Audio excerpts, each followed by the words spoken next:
જય કિસાન ગુજરાતનો ખેડૂત અથવા તો દેશનો ખેડૂત કેટલુંક સહન કરશે, અને સહન તો કરવાનું પણ વગર વાકે. કોઈ પણ વાક હોય, કોઈ પણ ગુનો હોય, અને જો ખેડૂતને સહન કરવું પડે તો એ વ્યાજબી છે કે ગુનો કરીએ તો આપણે સહન કરવું પડશે.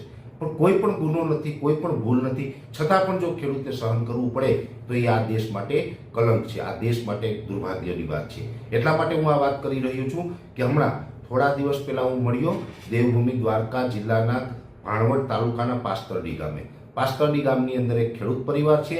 એ ખેડૂત પરિવાર છે એની વર્ષો જૂની ત્યાં જમીન છે.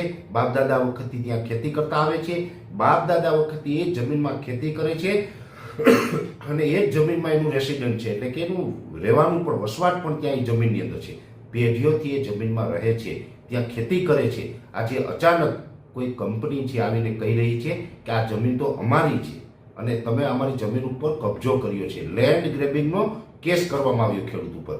લેન્ડ ગ્રેબિંગ એટલે તમે સમજી શકો કે કોઈની માલિકીની જમીન હોય, એ આપણે હડપ કરી લીધી હોય, આપણે વાળી લીધી હોય, એના ઉપર કબજો કરી લીધો હોય, આવો કેસ કરવામાં આવ્યો. હકીકતમાં એ ખેડૂતોએ કોઈની જમીન વાળી નથી. હું ત્યાં સ્થળ ઉપર જઈને જોઈ આવ્યો છું, મારે તમને એ વિડીયો પણ બતાવવાનો છે. અને એ જમીન છે ખેડૂતની માલિકીની છે, એના બાપદાદા વખતની છે. 7/12 એ જમીન ઉપર એની નીકળે છે. પણ દુર્ભાગ્યની વાત એ છે કે જે જમીન માપણીમાં જે ભૂલો છે, એમાં દ્વારકા જિલ્લામાં તો સૌથી વધારે ભૂલો છે.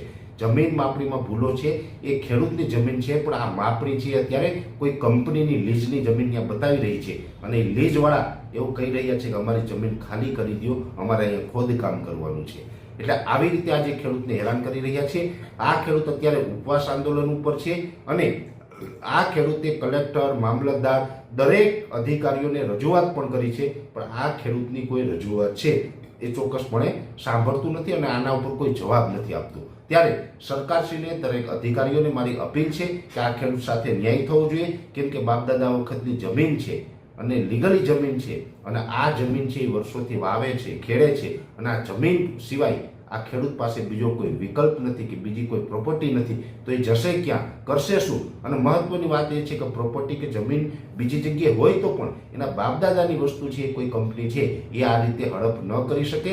એટલે આનું જે જમીન માપણી કરી અને યોગ્ય આનો જે નકશો છે એ બનાવી દેવામાં આવે ને આ ખેડૂતને એની જમીન છે એ પરત કરવામાં આવે ને આ ખેડૂત ઉપર જે લેન્ડ ગ્રેબિંગનો કેસ છે એ પરત ખેંચાવવો જોઈએ. આવી સરકારશ્રીને મારી અપીલ છે. જો કે સરકારશ્રી તરફથી આવું નહીં કરવામાં આવે તો અમારા તરફથી આગળ ઉપર ઘણું બધું આ ખેડૂતની સાથે રહી અને સરકારમાં લડત લડવામાં આવશે. કેમ કે અમારું એક જ ધ્યેય છે, કોઈ પણ ધર્મના લોકો હોય, કોઈ પણ જાતિના લોકો હોય, ગુજરાતની અંદર જેની 7/12 નકલ નીકળે ને એ ખેડૂત છે ને એ ખેડૂત દરેક અમારો પરિવાર છે.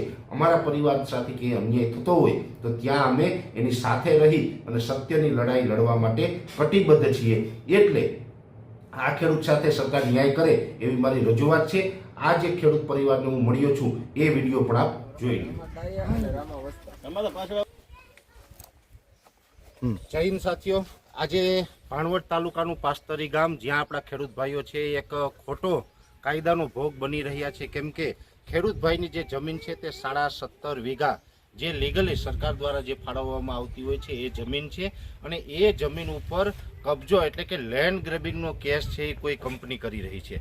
વાસ્તવમાં વાત એ છે કે જે આ ખેડૂત ભાઈની જે 17.5 વીઘા જમીન છે એ આ પાસ્તરી ગામના ગામતળની અંદર આ જમીન આવેલી છે. આ જમીનની અંદર ખેડૂતની માગણી એવી છે કે અમારી પાસે જે 7/12 છે, જે અમારી માલિકીનો હક છે, અમારી માલિકીની જમીન છે, એટલી જમીન સરકાર દ્વારા અથવા તો કલેક્ટર દ્વારા છે અમને માપણી કરી અને અમને ચોક્કસ એનું માપદંડ પ્રમાણે જગ્યા બતાવી દેવામાં આવે, જેથી કરીને આ ખોટા કેસમાં ખેડૂતો ન ફસાય. અત્યારે જોવા જઈએ તો જે પ્રમાણે લેન્ડ ગ્રેબિંગના કેસ ચાલી રહ્યા છે એ પ્રમાણે આ ખેડૂત ભાઈની જમીન માલિકીની જમીન છે, છતાં પણ કોઈ કંપની છે એ પોતાનો હક દર્શાવી રહી છે અને ખેડૂત ઉપર લેન્ડ ગ્રેબિંગનો કેસ કરી રહી છે. એટલે આ ખૂબ ગંભીર બાબત છે. એટલે હું તમામ મીડિયા અથવા તો જે આપણી જે સરકાર છે એ સરકારને અપીલ કરું છું કે આ ખેડૂતભાઈ જે છે, જે પાસ્તરી ગામના રબારી રામાભાઈ ડાયાભાઈની જમીન અને એની આસપાસમાં આવેલી 2-3 આવા સર્વે નંબરો છે જેની અંદર આ ક્ષતિ છે, તાત્કાલિક અસરથી આ જમીનની માપણી કરવામાં આવે અને માપણી કરી અને આ ખેડૂતની જે જમીન હોય એની માલિકીનો હક છે એ ખેડૂતને સોંપવામાં આવે એવી અમારા તરફથી એક નમ્ર અરજ છે.